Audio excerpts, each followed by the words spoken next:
Hello and welcome back to my channel.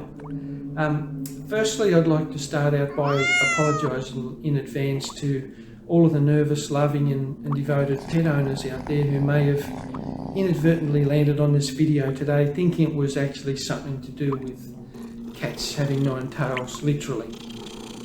It's not, but it's still a really interesting story you might be curious about, so don't click away. Rest assured, I'm not referring to the furry domesticated creatures you may know and love so dearly. There'll be no chatting about freak of nature mutant tabby cats for me today. Instead, this is a story about a different type of cat, a much different one. It was the much used and the much dreaded instrument of punishment. It was the notorious yet strangely curious means of punishing the transgressions of wayward sailors, soldiers, prisoners and other people who just pissed off the establishment. It was the archaic and evil torture device, aka the whip on steroids, known as the cat of 9 tails, sometimes even commonly known as the cat. Thankfully it's no more used today, but the cat was no ordinary whip. This means of torture was a whip designed to break a man's spirit as much as it was his body. And in most cases it seems to have succeeded. It seems to have been a psychological weapon just as much as it was a physical one. Now picture 9 tightly woven, ornately braided hemp cords knotted at the ends. Although sometimes made from cotton, hemp was the preferred material. It was the best, it was the strongest. They made clothes, they made sails, ropes and rigging and other things out of it. The cats were often ornately woven and decorated in the spirit of seamanship, adding Turks' heads to the handles and other fancy work for added effect and bling, and basically making for a damn good grip.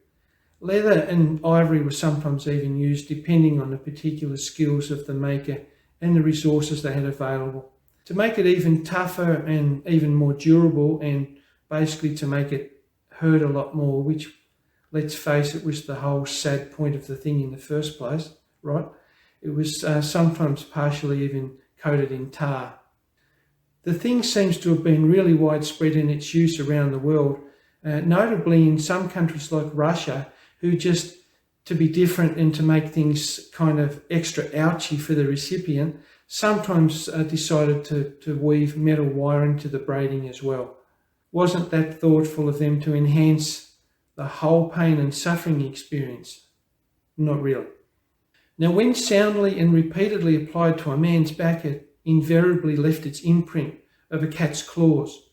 There were routine reports of blood, muscle, and even bits of sinew flying off a man's back after a decent series of well-delivered strokes. Ouch. So the question deserves to be asked, who exactly invented the cat? What deranged mind must have first conceptualised the idea of this thing? Who first thought it necessary to inflict this kind of brutality for sometimes even minor transgressions like nicking a slice of bread or a tin of jam or even a donut? Were donuts even a thing back then?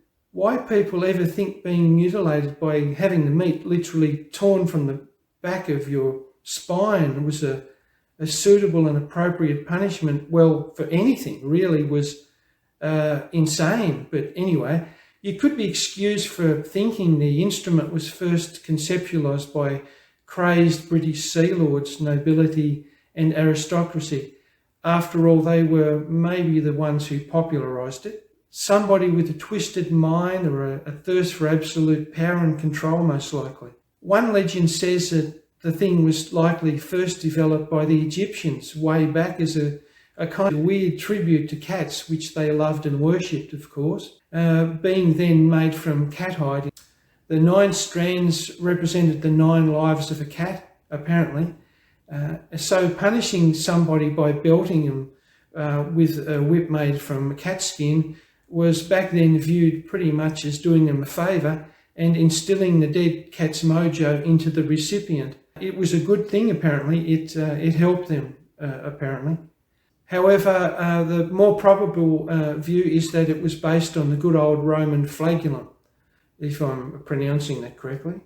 So whether it was Egyptians or Romans in origin, it evolved in all its terrible glory into use in the 1700s and the 1800s by the British Navy. Thankfully, they decided to not include metalwork in their versions. The cat of nine tails, believe it or not, was considered a milder version of the flagrum. There are references to it being used in America at one time. It was also commonly used on wayward soldiers. Heck, it was even used on women at one time until it was thankfully banned. The strands were knotted at the end and left its marks on a man's back, and it was said to look like a strike from a cat's claws when that happened. Hence the name, together with the tail thing we just spoke about. Sometimes a hardened criminal was found on the receiving end of a whip, and it doesn't matter how many times they seem to have been flogged. They seem to have literally come back for more punishment. Well, in Tasmania, in the convict system here, they used to call those types of prisoners incorrigibles, people who can't be reformed. They really didn't give a stuff, as they'd been pretty much given up on anyway, and they really didn't care one bit. They just kept on doing their bad stuff and getting whipped until their luck finally ran out, or maybe their back had become numb to the layers and layers of scar tissue created by the thing over the years. Now just picture a Port Arthur convict such as our much maligned Martin Cash, who was subject to the cat at various times for his frequent transgressions during his career. He didn't like authority.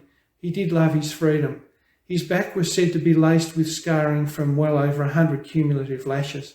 Using leather straps, a man would be tied to what was known as a heavy wooden triangle. His arms were bound at the top and his legs were splayed at the bottom. He was stripped of his prison garb. He'd be left bare-backed and maybe even bare-bummed, ready for the punishment to begin.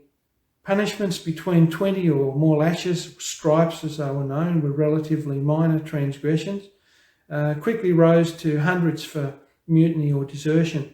In extreme cases, it caused death. Often another prisoner or prisoners or sailors would be assigned to the task of flogging a prisoner. They'd have to stand well back, bending backward to build up momentum to ensure the knotted ends would swing freely and openly across the man's back and shoulders. This is where the old saying came from, too small to swing a cat. Another expression as well, to let the cat out of the bag, was based on the fact that the thing would be stored in a big old bag on board ship. Thankfully, by the 1900s, the cat of nine tails was well and truly relegated to history.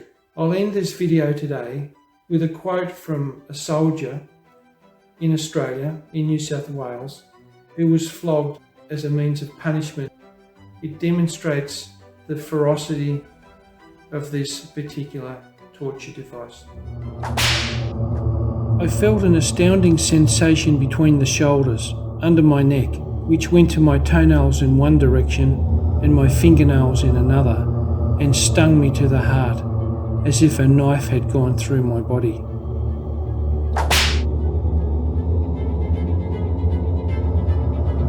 He came on a second time, a few inches lower, and then I thought the former stroke was sweet and agreeable compared with that one. I felt my flesh quiver in every nerve, from the scalp of my head to my toenails. The time between each stroke seemed so long as to be agonising, and yet the next came too soon. I felt as if I would burst in the internal parts of my body. I put my tongue between my teeth, held it there, and bit it in almost two pieces.